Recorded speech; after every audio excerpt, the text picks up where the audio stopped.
Psalm 36 has been one of my favorite Psalms for a long time. When people ask me my favorite Psalm, almost everybody says Psalm 23, and that's hard to argue with. And Psalm 23 is precious to all of us. A close second for me, it certainly is Psalm 36. I just love the beautiful word pictures and just the whole direction that this psalm goes. So let's kind of look at it together. He begins by describing the wicked. He says, transgression speaks to the ungodly within his heart. There's no fear of God before his eyes. It flatters him in his own eyes concerning the discovery of his iniquity and the hatred of it. So the wicked are not bothered by their sins. Matter of fact, they might rejoice in their own transgressions. They make fun of sin. They enjoy their sins. They push back against God. They have no fear or dread of God. They think they're doing pretty well. That's how the wicked live. But not the believer. Now he says in verse 3 concerning the wicked, the words of his mouth are wicked and deceit. He has ceased to be wise and to do good. He plans wickedness upon his bed. He sets himself on a path that is not good, and he does not despise evil. There's the life of the wicked. Because of his attitude towards God, this is how he lives his life. But not the psalmist, not David. David looks beyond this, and he sees, first of all, the wonder and the greatness of God. And starting with verse 5, he ticks off 5 different attributes of God, we might say, 5 different features of the great God that we have, that he just simply wants to adore and to worship. This is why he worships God. This is why he's not wicked. This is why he's not living a life that is in wickedness. It's because he knows, verse 5, the loving kindness of the Lord, because it extends to heaven. Again, that loving kindness is God's mercy and love and kindness all rolled into one great Hebrew word, and it extends to the heavens.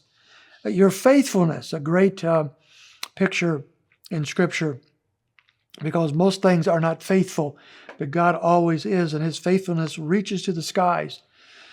And your righteousness is like the mountains of the deep, or I'm sorry, the mountains of God, the high peaks of the mountains. His righteousness has no end. It's just beyond our comprehension. Your judgments are like the great deep. God never makes a mistake. His judgments are firm and solid and without contradiction. They're like the great deep. And you preserve man and beast. God is the preserver of all things that are good and right. What a picture. And because of that, he then in verses 7 to 9 begins to talk about how he responds to these attributes of God. He says in verse 7, how precious is your loving kindness, O God. He's already mentioned God's loving kindness. Now he personalizes it.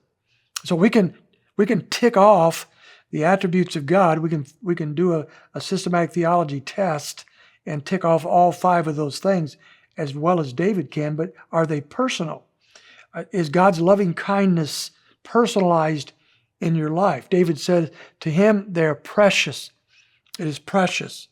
And the children of men take refuge in the shadow of your wings.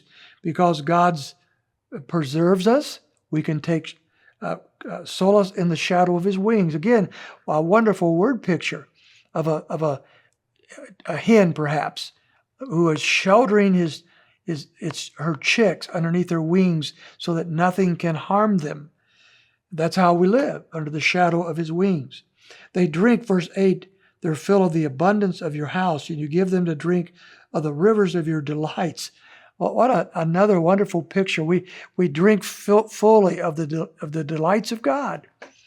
Now, these are personalized applications to who God is. And then verse 9, for with you is the fountain of life, and in your light we see life. Life and light both are ours because of who God is.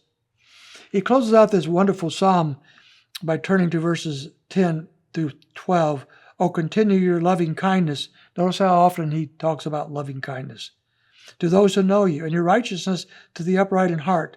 Let not the foot of pride come upon me, and let not the hand of the wicked drive me away. There the doers of iniquity have fallen. They have been thrust down and cannot rise. So he calls out for God to protect him from the wicked, for those that would do him harm. Let his hand drive away the wicked. And so he trusts in the Lord, not only for his own personal life and for the applications of who God is in his life, but he calls on God to protect him from those who do not see this. The wicked of verses 1 to 4. Protect him from those people who would do him harm. What a psalm. This psalm speaks to our heart. It's one that you ought to meditate on long and carefully, because it is one of the most precious of all the psalms that God has given us.